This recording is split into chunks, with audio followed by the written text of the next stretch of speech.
حضرت میاں شیر محمد شرک پوری علیہ رحمہ فجر کی نماز کے بعد یہ ٹوٹیاں نہیں جس طرح ہوتی تو وہ چھوٹا سا برآمدہ تھا تو برآمدے کے اوپر بیٹھ کے وظائف کرتے تھے اور پھر اشراق کی نماز تک وہاں بیٹھتے اور پھر تشریف لے جاتے. گرمی کی شدت تھی تو حضرت فرائض کی ادائیگی کے بعد وہاں چلے گئے تو نمازیوں نے آپس سے مشورہ کیا کہ یار حضرت کو عرض کریں کہ بارش کے لیے دعا کی جائے. تو حضرت جا کے وہاں اپنے وظائف میں لگ گئے تو انہوں نے کہا چلو ہم مسجد کے سین میں کھڑے ہو جاتے, حضرت توجہ کریں گے تو عرض کریں گے. تو جتنے نمازی تھے وہ سارے صحن میں کھڑے ہو گئے اور برآمدے کے اوپر میاں صاحب وظائف میں لگے. جب آپ کی نظر پڑتی نا لوگوں کی جانب تو جتنے بھی نمازی تھے سارے ہاتھوں سے اشارے کر کے کہتے یعنی دعا کرو. زبان سے نہ بولتے, ہاتھوں کو ایسے ہلاتے اور یہ کہتے کہ ادھر آسمان کی طرف اشارہ کر کے کہتے دعا کرو. میاں صاحب پھر وظائف میں لگ جاتے. پھر جب میاں صاحب کی آنکھ اٹھتی نا تو یہ سارے ہاتھ اٹھاتے اور آسمان کی طرف ہاتھ اٹھا کہتے. میاں صاحب پھر وظائف میں لگ جاتے. جب 2-3 مرتبہ ایسا ہوا نا تو میاں صاحب کی ہنسی نکل گئی اور ایسے آسمان کی طرف دیکھ کے کہا چل ہن پا دے. کہتے ہیں بس یہ بات کہنے کی دیر تھی کہ چھم چھم می برسنے لگا. تو جب کوئی حضور کا ہو جاتا ہے تو رب اس کو اپنا محبوب بنا لیتا ہے. تو حضور کی محبت خدا کی محبوبیت کا ذریعہ ہے. اس لیے ہمیں حضور کا پیار اپنی روحوں میں موجزن کرنا ہے, حضور کی محبت اپنی روحوں میں اتارنی ہے, اور محبت اپنے تمام تر تقاضوں کے ساتھ جب روح پذیر ہوگی تو پھر ہمارا انداز زندگی بھی سنور جائے گا, ہماری آخرت بھی سنور جائے گی. محبت کے من جملہ تقاضوں میں سے سب سے بڑا تقاضا محبوب کی اطاعت ہے کہ بندہ جس سے پیار کرتا ہے اس کی بات مانتا ہے. یہ ہے دعوی محبت کا ثبوت, اس کی دلیل. اور حضور کے صحابہ کی زندگیاں دیکھیے کہ انہوں نے حضور علیہ السلام کے ساتھ کیسے پیار کیا.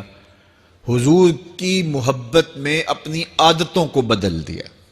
حالانکہ عادتیں نہیں بدلی جاتی. 2 سکے بھائی ہوں, رشتہ کتنا گوڑا ہے, اور ایک گھر میں پرورش پائی ہے, ایک گود میں پلے ہیں, ایک باپ کے گہوارہ تربیت میں رہے ہیں, لیکن طبائع میں اختلاف یہ ایک فطری بات ہوتی ہے. ہمارے پاس لوگ آتے ہیں 2 سکے بھائی ہوتے ہیں, ایک کی طبیعت ادھر کو جا رہی ہوتی ہے, دوسرے کا مزاج ادھر کو جا رہا ہوتا ہے. ایک سخت نرم مزاج ہوتا ہے اور دوسرے کی آنکھوں سے انگارے پھوٹ رہے ہوتے ہیں. ایک معاف کر دینے والا ہوتا ہے, ایک سخت غصیلا ہوتا ہے. ایک کی طبیعت کے اندر تلخی کی چنگاریاں ہوتی ہیں اور ایک کی طبیعت کے اندر نرمی کے پھول ہوتے ہیں. آپ نے بھی دیکھا ہوگا. تو یہ ایسا ہوتا ہے. اب اسی طرح کھانے پینے کی چیزوں میں طبائع کا اختلاف یہ فطری بات ہے. ایک کو ایک چیز پسند ہوتی ہے, دوسرے کو وہ چیز پسند نہیں ہوتی ہے. بعض اوقات ماں کو مسئلہ ہوتا ہے کہ یہ چیز اگر میں تیار کرتی ہوں تو میرا دوسرا بیٹا نہیں کھاتا, تو اس کے لیے بعد سے الگ سے کوئی چیز تیار کرنی پڑتی ہے کہ اس کی ڈیمانڈ یہ ہے اور میرے اس بیٹے کی ڈیمانڈ یہ ہے. مائیں مزاج سمجھتی ہیں. ایک آغوش میں پرورش پانے کے باوجود خون ایک ہے, گہوارہ تربیت ایک ہے, دودھ ایک ہے, لیکن طبیعتوں کے اندر اختلاف پایا جا رہا ہے. لیکن صحابہ کی زندگیاں دیکھیے, انہوں نے اپنی طبیعتیں بھی حضور کی طبیعت کے سانچے میں ڈھال دی. حضرت انس بن مالک کو کسی نے دیکھا کہ وہ شوربے سے کدو کے ٹکڑے نکال نکال کے کھا رہے ہیں, تو کہا یہ کیا کر رہے ہو؟ کہا میں نے ایک دن حضور کو یوں کرتے ہوئے دیکھا تھا. تو طبائع کا اختلاف یہ ایک فطری اختلاف ہوتا ہے, لیکن صحابہ نے اس کو بھی چھوڑا اور حضور کی محبت کے سانچے میں ڈال دیا. پھر اس چیز کا انتظار نہیں کیا کہ حضور کا فرمان کیا ہے, حضور کی چاہت پہ اپنے مزاج کو بدلا. اللہ اکبر. حضور علیہ السلام مدینہ المنورہ کی گلی سے گزر رہے تھے. ایک گنبد نما مکان بن رہا تھا اور ایسے مکان حضور کو پسند نہیں تھے. تو آقا کریم علیہ السلام نے پوچھا یہ مکان کس کا ہے؟ کہا فلاں انصاری کا ہے.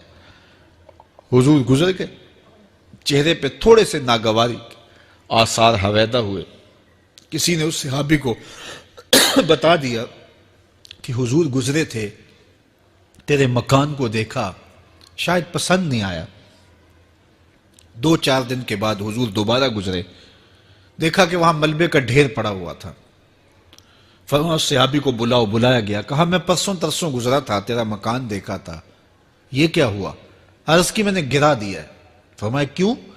عرض کی سنا تھا آپ کو پسند نہیں، سنا تھا آپ کو پسند نہیں، میں اور آپ دیکھیں ہمارا کیا کیا حضور کو پسند ہے، سر سے لے کر پاؤں تک، نجی زندگی سے لے کے سیاسی زندگی تک، اپنے امور ذات سے لے کر کے اپنی معاشرتی زندگی تک، ہمارا کیا کیا حضور کو پسند نہیں، اور ہر وہ چیز بدل دیں جو حضور کو پسند نہیں۔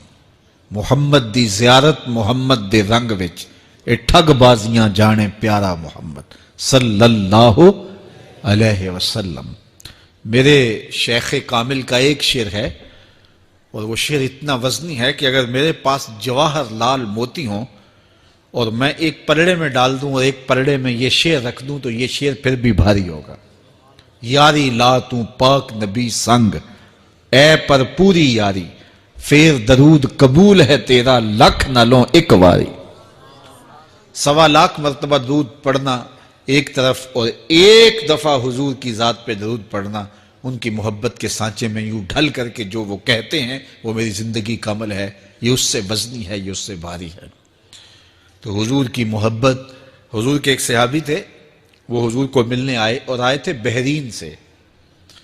اچھا، انہوں نے حضور کو سلام کیا تو حضور نے رخ پھیر لیا، ناراضگی کا اظہار کیا، تو وہ سمجھے کہ شاید حضور نے ایسے ہی رخ پھیرا، تو جدھر حضور نے رخ پھیرا وہ ادھر جا کے سلام کرتے ہیں، تو حضور نے پھر رخ پھیر لیا، سمجھ گئے کہ حضور ناراض ہیں۔ اب انہیں سمجھ یہ نہیں آ رہی تھی کہ ناراضگی کا سبب کیا ہے۔ وہ اصحاب رسول سے پوچھنے لگے کہ حضور مجھ سے ناراض لگتے ہیں، آپ میں سے کوئی بتا سکتا ہے کہ حضور کیوں ناراض ہیں؟ اللہ اکبر! آج تو کوئی بڑا باپ ہو، مرشد ہو، استاد ہو، ناراض ہو جائے اور شاگرد کو ناراضگی کی وجہ معلوم نہ ہو تو وہ الٹا ناراض آگے سے ہو جاتا ہے کہ میں نے جرم کیوں کیا ہے کہ استاد کا مزاج بگڑ گیا ہے۔ اللہ اکبر! لیکن ذرا دیکھیے، رنگ دیکھیے محبت کے، وہ صحابہ سے پوچھتا پھرتا ہے کہ حضور مجھ سے ناراض ہیں، مجھے بتائیے کہ کیا سبب ہوا؟ تو انہوں نے کہا کہ یہ تیرے ہاتھ میں جو سونے کی انگوٹھی ہے، اس سے حضور ناراض ہیں، کیونکہ حضور اس کو منع کر چکے ہیں۔ امت کے لیے سونا چاندی حضور نے امت کے مردوں کے لیے منع فرما دیا، صرف 4.5 ماشے سے کچھ کم کی انگوٹھی چاندی کی، اور وہ بھی عدد میں 1 ہو، شریعت نے جائز رکھی ہے۔ اگر 2 ماشے کی 2 ہوں گی تو پھر بھی جائز نہیں۔ عورت کو جائز ہیں 10 انگوٹھیاں پہنے، سونے کی پہنے، چاندی کی پہنے، یہ اس کا زیور ہے۔ مرد کو زیور کی ضرورت نہیں ہے، زینت کی ضرورت نہیں ہے، لہذا مرد کے لیے 1 انگوٹھی رکھی گئی ہے، وہ بھی اس لیے کہ اگر وہ کہیں مشکل میں ہو تو اس کو بیچ کر کے 2 وقت کا کھانا لے سکے۔ باقی اس کے لیے انگوٹھی 4.5 ماشے سے کم کا چاندی یا سونا 1 ماشا ہی کیوں نہ ہو، اس کے لیے جائز نہیں ہے۔ تو اس نے سونے کی انگوٹھی پہن رکھی تھی، لیکن اسے حرمت کا پتہ نہیں تھا، تو اس نے کہا کہ حضور مجھ سے کیوں ناراض ہیں؟ تو صحابہ نے کہا شاید یہ اس انگوٹھی کی وجہ سے ناراض ہیں۔ تو اس نے یہ نہیں کہا کہ مجھے تو پتہ ہی نہیں تھا، میرا کیا قصور؟ خیر، اس نے انگوٹھی اتار کے حضور کو پیش کرتے کہا حضور آپ اس وجہ سے ناراض ہیں؟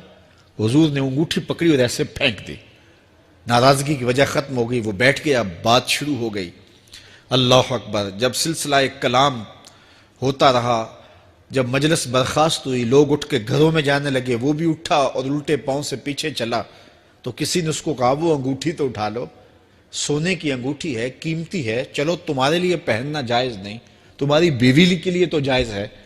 تو اس نے کیا جواب دیا سنیے، اس نے کہا واللہ لا آخذہ وقد طرحہ رسول اللہ صلی اللہ علیہ وسلم، اللہ کی قسم میں اس انگوٹھی کو کبھی بھی نہیں اٹھاؤں گا جس کو میرے حضور نے پھینک دیا ہے۔ تو یہ تھی ان کی محبت، یہ تھا ان کا انداز۔ تو آئیے میں اور آپ حضور سے اگر محبت کرتے ہیں تو حضور علیہ السلام کا طرز زندگی، حضور کا انداز معاشرت اختیار کریں۔ کثرت کے ساتھ مائیں بہنیں بیٹیاں بھی موجود ہیں، وہ بھی اپنی اولادوں کی تربیت اس نہج سے کریں کہ وہ حضور کی سنت، حضور کی سیرت اور حضور کی اتباع کے سانچے میں ڈھل جائیں۔ زندگی کا مقصد ہی یہی ہے۔ آئے، بڑے ہوئے، جوان ہوئے، بوڑھے ہوئے، چلے گئے، ہم سے پہلے بھی چلے گئے، ہم بھی چلے جائیں گے، بعد میں آنے والے بھی چلے جائیں گے، لیکن حقیقی کامیابی اس کو نصیب ہوئی جس نے اس دنیا پہ آ کے دنیا کی زندگی کے مقصد کو سمجھا۔ ہم آئے کیوں تھے، زندگی کس لیے ہمیں دی گئی تھی۔ اکبر الہ آبادی نے کیا ستھری تنقید کی تھی، کیا بتائیں احباب کیا کارنمایاں کر گئے، بی اے کیا، نوکر ہوئے، پینشن ملی اور مر گئے۔ یہ کوئی کام نہیں ہے، ہماری زندگی کا کوئی مقصد ہے جس لیے ہم انسان ہیں، اشرف المخلوقات ہیں۔ دیکھیے گدھا سارا دن بوجھ اٹھاتا ہے، اللہ اکبر۔ میرے صاحب نے گدھے سے بھی ایک موازنہ کیا ہے کہ سارا دن جو ہے وہ بوجھ اٹھائے اور کام کرے، اور پھر مالک اس کو غذا بھی نہ دے، وہ جا کے روڑیوں سے اور باہر سے جا کے چر کے پھر آ کے کام مالک کا کرے، مالک اس کو دے بھی نہ، اور وہ باہر سے کھا کے آئے اور کام مالک کا کرے۔ تو اگر بندہ ہو کے، انسان ہو کے اگر نہ کرے تو میرے حضور نے ایک لمبی ربائی ہے، اس میں آخر میں لکھتے ہیں تو چنگا یعقوب یا کھوتا تینوں شرم نہ آوے، کہ اگر وہ ایک گدھا بھی کام کرے، اپنی پیٹھ پہ بوجھ لا دے، اور تو اپنے مالک کے لیے کچھ نہ کرے، اور ساری نعمتیں مالک نے تجھے دی ہیں اور عزتیں اور آبرویں تیرے نام کی ہیں، اور تو اس کا حق ہی ادا نہ کرے، تو پھر کس طرح تیرے سے، تو پھر اولئک کل انعام بل ہم اضل، فرمایا تو چوپایا ہے بلکہ چوپایوں سے بھی بدتر ہے۔ تو میں اور آپ اپنے آپ کو انسان ثابت کریں، آج موقع ہے۔ سے ثابت نے اجے حواس تیرے، سے ثابت نے اجے حواس تیرے، کر لے نیکیاں رج کے تو، اڑیا رب رسول کیوں پل بیٹھوں، آ رب رسول ول پج کے تو، آئی موت ایتھے رہسن کم تیرے، آئی موت ایتھے رہسن کم تیرے، نیکیاں کر لے بھج کے تو، کی آکھ سن لوگ یعقوب تینوں، جب ٹر پیوں سر منہ کج کے تو۔ وہ وقت آئے گا جب تنیاں باندھ دی جائیں گی، جب دونوں جانب سے کفن باندھ دیا جائے گا، پھر پردہ ہٹا کے دیکھا جائے گا، پھر بند کر دیا جائے گا۔ وہ لمحے کتنے دردناک ہوں گے، وہ گھڑیاں کتنی دردناک ہوں گی۔ آج مجھے اور آپ کو اللہ نے موقع دیا ہے، تو آج حضور کی سیرت کو اپنانے کا، اپنی روحوں میں اتارنے کا عزم کر کے